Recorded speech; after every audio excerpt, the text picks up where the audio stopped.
السلام عليكم ورحمة الله تعالى وبركاته. اللهم صل وسلم على سيدنا محمد وعلى آله وصحبه. مرحبا بكم البنات على قناتي، قناة مطبخ صباح ديزاد. اليوم الوصفة واش نقول لكم، وصفة يعني تهبل تهبل. جبن كريمي راح تخدميه وحدك في البيت، لوليداتك لخواتاتك، ليك يعني الفطور الصباح العشية كما حبيتي، السندويتشات. نبداو على بركة الله. نقولوا بسم الله. نجيبوا شكارة حليب، انا جبت شكارة تاع الحليب تاع 2500. انتي تقدري تخدمي باي حليب عندك، تاع بقرة تاع كندية كما حبيتي. نجيبوا كسرونة او قميلة ونفرغوا فيها هذيك الشكارة. انا درت شكارة البنات لاني عندي من قبل، راح تشوفوهم معايا. نضيفوا بعد ما يدفى نضيفوا له زوز مغارف تاع خل، ولا ما كلكلش معاكم تقدروا ديروا مغرف ثالثه باش ينفصل معاكم الجبن. ما حبيتش نقص باش تشوفوا المراحل كامله البنات. شوفوا، خلوه كيما هكذا البنات، ما تنشفوهش وما تخلوش حتى يغلي الحليب ما لازمش يغلي. ونقصوا للنار، النار تكون اقل من المتوسطه البنات. نجيبوا مصفاة ونخلوه غير دقائق، يعني يصفى شويه من الماء ونخلوه شويه فيه السائل هذاك، ما يكونش ناشف بزاف. والماء هذاك البنات ما ترموش، راح تحتاجوه للمخبوزات، تقدروا تعجنوا به اي خبز. نرجعوه في الكاسرونه او القميله اللي طيبناه فيها.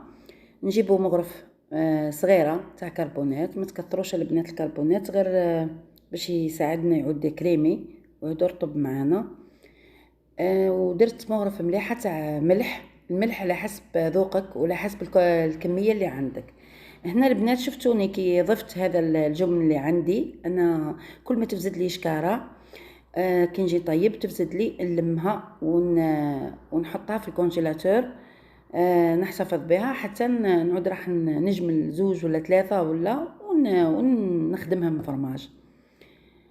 المهم نرجعوهم على نار هاديه ونبداو نحركوا. ما تحبسوش من التحريك البنات في هذه المرحله، لازم ديما تحركوا فيه باش ما يتحركش معاكم ولا يعطيكم رائحه شويه تاع مش مستحبه اكيد. نحركوا مليح.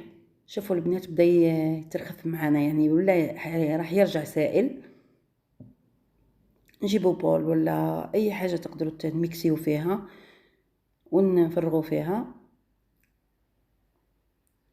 هنا في هذه المرحله نضيفوا مغرف مليحه البنات، معمره مليح بومبي يعني معمره. واذا ما عرفتيش ديري بالميزان 60 غرام هكاك، ضيفيها وجيبي الميكسور وابداي ميكسي هذاك الجبن حتى يولي معاك كيما راكي تشوفي في الصوره، يبدا يرطب ويولي كريمي.